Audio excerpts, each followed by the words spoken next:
Hello guys, हजुरको हालखबर के छ?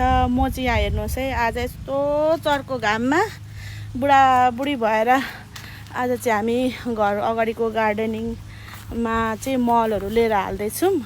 सो हेर्नुहोस् है, म तपाईँहरूलाई त्यो मेरो यता गार्डनको पनि दृश्य देखाउने छु। सो हामीले चाहिँ आज एक ट्रक मल ल्याएर चाहिँ अनि यसरी एड गरेको होइन। अझै पनि हामी गर्दैछौँ, यहाँ मिलाउँदैछौँ। अनि यहाँ यस्तो भएको छ, हेर्न सक्नुहुनेछ। यो अझै मिलाउनु हामीले मिलाइरहेको छौँ। यो अलमोस्ट डन भइसक्यो, तर अब यहाँ सरसफाइहरू पनि गर्नुपर्छ होइन। अब हिउँ परेपछि त र चाहेर पनि हामीले केही गर्न सक्दैनौँ होइन। अनि यो मलहरू चाहिँ अब अहिले समर टाइम, यो गर्मी महिनामै हामीले सबै सरसफाइहरू गरेर आफ्नो गार्डनहरू चटकचिटिक बनाउनु पर्छ है त गाइस।